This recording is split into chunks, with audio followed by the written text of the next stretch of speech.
Good evening. So we will be presenting our analysis summary for the Academic Center for Tutoring at Columbus State University.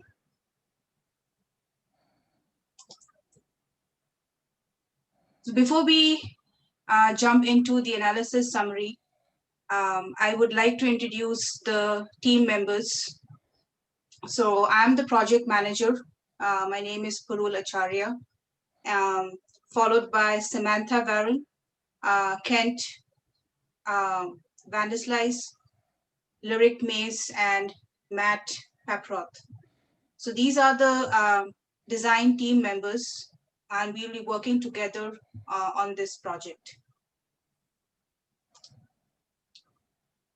So we'll start with the introduction, which will give us the client the overview of the issues faced by the Academic Center for Tutoring. Then we'll describe the purpose statement and instructional goals of this training program. We'll then discuss the learner analysis diagram, which would help us to understand the characteristics of the participants in the training program. We will then discuss the resources chart, which depicts the resources required in each step of the ADDIE process. Then we'll discuss the cost. So we have made two cost options, method A and method B, and we'll provide more details of the cost options. And finally, we will discuss the activities that would lead to the development of the training program.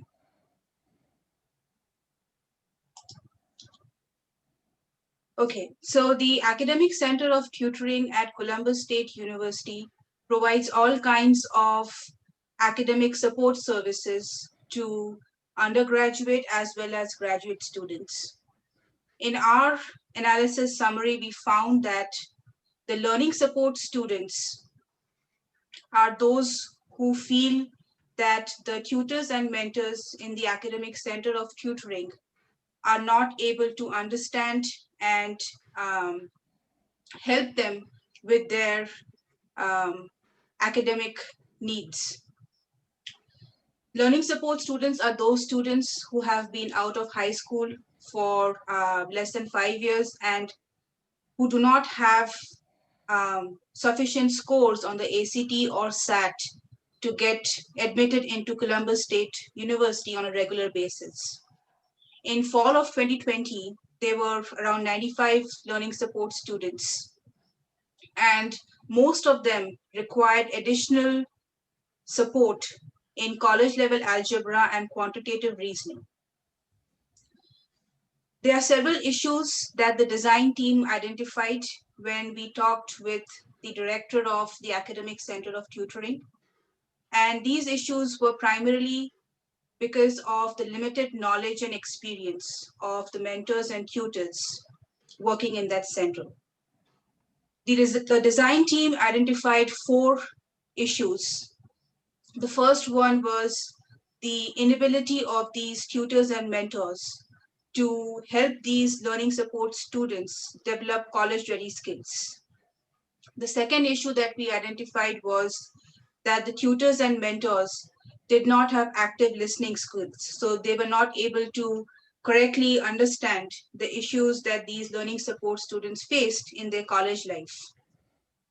The third issue that we identified was the lack of knowledge on content-specific strategies to help these learning support students in math. And the final issue identified by us was the lack of knowledge on the effective and evidence-based tutoring and mentoring strategies that they should follow when working with learning support students.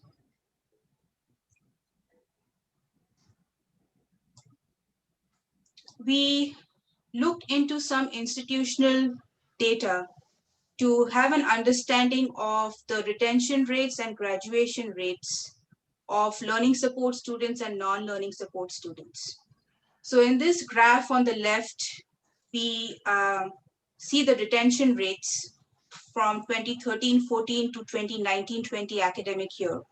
And we see that learning support students over time have lower retention rates than non-learning support students. We see a similar trend in the graduation rates, where again, the graduation rates of learning support is way less than the non-learning support students. So this data demonstrates a need to provide better academic support to learning support students through an online training program for the tutors and mentors at the Academic Center of Tutoring. We conducted a needs assessment survey, and this survey was administered to the mentors and tutors in the Academic Center of Tutoring. We saw that 27% of the mentors and tutors reported that they did not have sufficient knowledge to help learning support students cope with anxiety and stress, especially when it came to math courses. 11% of mentors and tutors thought that they did not have knowledge about the personal issues faced by these students. 16% of the mentors and tutors indicated that they do need more support with understanding the content-specific strategies to help the learning support students in math developmental courses. So these numbers indicate that the mentors and tutors in the Academic Center of Tutoring, they really need an online training program that can help them to better understand the academic needs of learning support students and to help them in the math developmental courses. Desired performance. So this training program will help the mentors and tutors to correctly identify the issues of learning support students in the math courses. It will help these tutors and mentors to analyze the math problems using content-specific strategies. It will help them to apply best practices and strategies to mentor and tutor learning support students with college readiness skills such as time management, anxiety and stress management. The training will also help the mentors and tutors to develop active listening skills. And finally, it will help them to apply effective and evidence-based mentoring practices and strategies when working with a learning support student. So I will hand over the presentation to my colleague, Kent.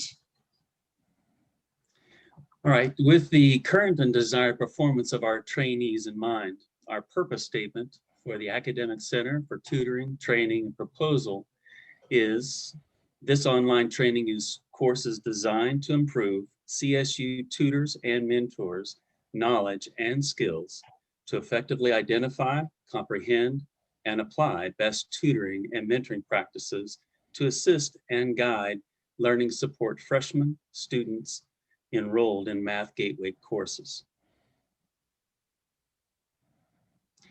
Our instructional goals are goals that we have set for our tutors and mentors to master from this training.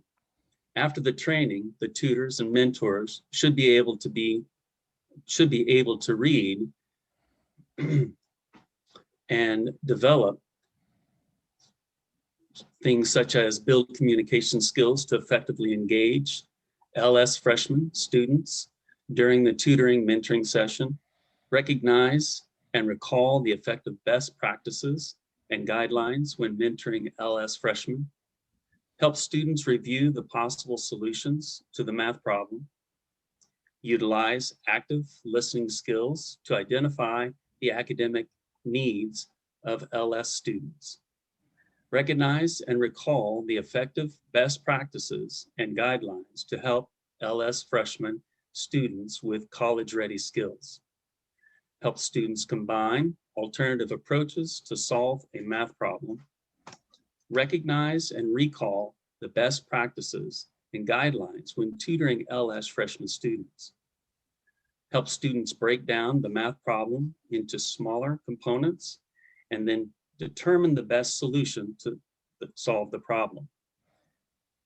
And finally, help students identify the correct approach to solving the math problem by systematic and coherent analysis of all the best possible solutions.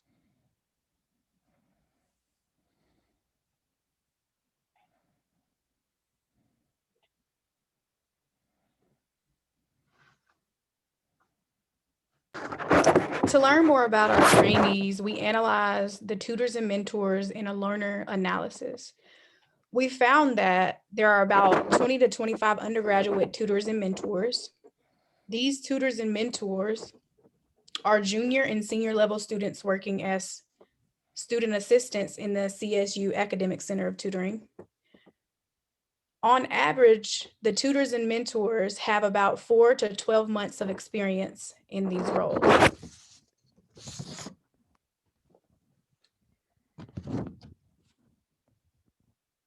Next slide. We also analyzed the attitudes of our learner group by surveying their position, attitude about participating in the training. Around 51% expressed interest in participating. About 39% expressed reluctance to participating, and about 10% had a neutral response.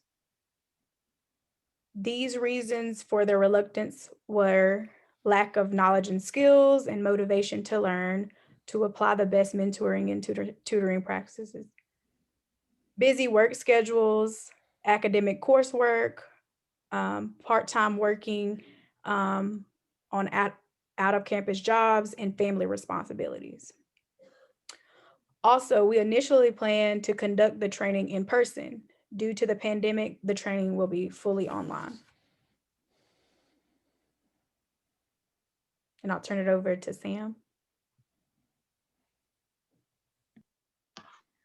To properly prepare for the training, we identified all the resources that we will need to plan and implement the training. For the analyze stage of our planning process, the resources that we will need are the following.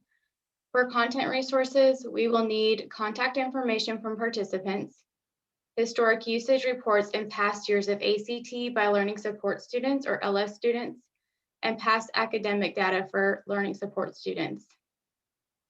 As for technology resources, we will need user accounts to Cougar View Learning Management System, access to Banner Student Information System, and Qualtrics accounts to complete the surveys. For instructional resources, we will need an office space to be used by mentors, tutors, specialists, directors, and evaluators.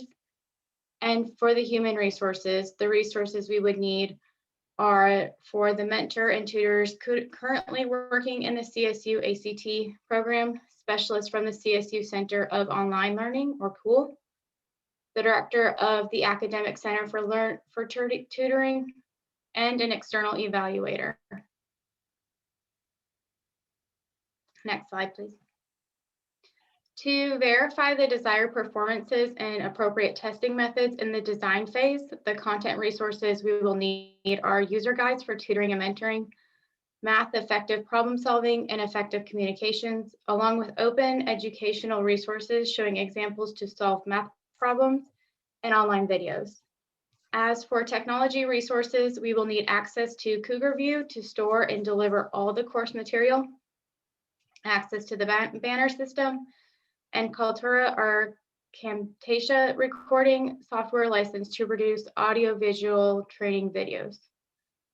The instructional resources that we will need are office space to be used by mentors, tutors, specialist director, and an evaluator, a large conference room to hold meetings with the instructional designers, technology specialists, and director, and a recording room in the COOL office. As for the human resources, we will need specialists from the COOL office, a LMS online course designer, subject matter experts, and trained personnel to transcribe the recorded videos.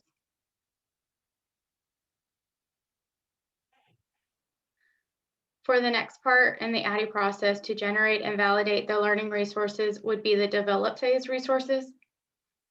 For the content resources, we will need to create online modules in Cougar View, user guides from the previous phase, such as math effective problem solving, open educational resources showing examples to solve math problems, and a user guide for effective communication and active listening. As for technology resources, we will need user accounts to Cougar View, course shell in Cougar View to store and deliver all the course material, Kaltura or Camtasia for recording. The instructional resources that we will need are a large conference room for meetings with all program participants and personnel, a recording room for Cool, and possible additional office space. Lastly, for human resources, the resources needed will be a specialist from Cool, LMS online course designer, subject matter expert, trained personnel to transcribe the recorded videos, and an IT specialist.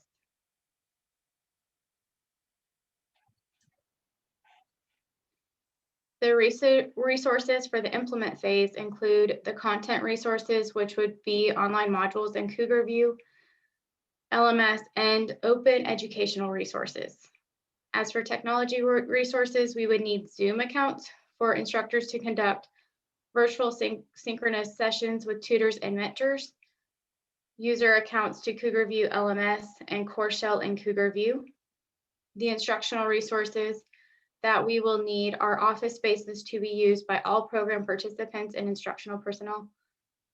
And for human resources, we will need a course instructor, facilitators, IT specialists, director of the ACT, and mentor and tutors currently working in the program.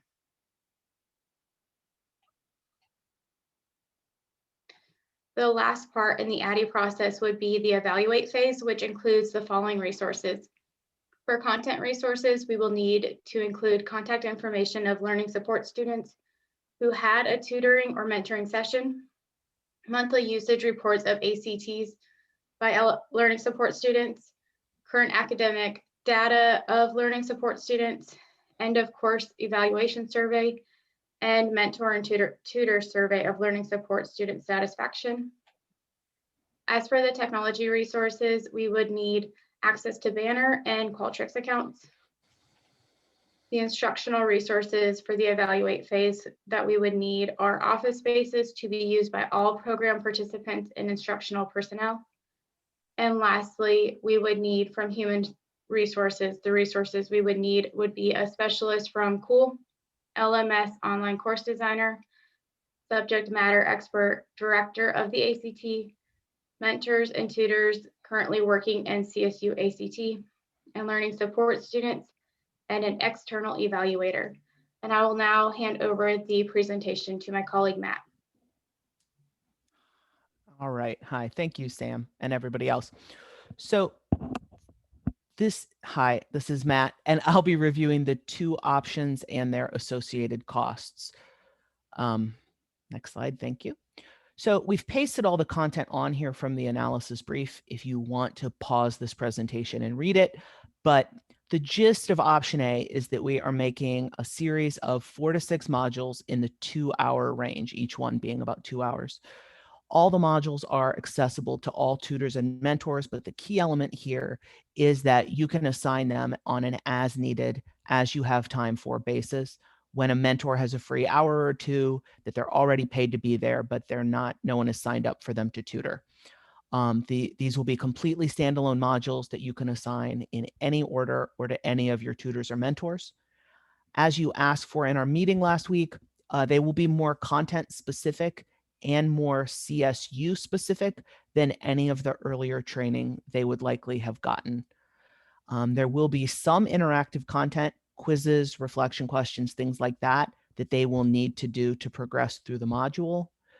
But obviously it will not be as interactive or problem-based as an in-person training would be. Next slide, please. So the costs, we've tried to keep the costs low with this option, which was easy because everything is virtual. We're using a lot of CSU facilities and human resources. We do that in both options, but the goal here is to keep the cost as low as possible because we know that budget is a key factor for y'all.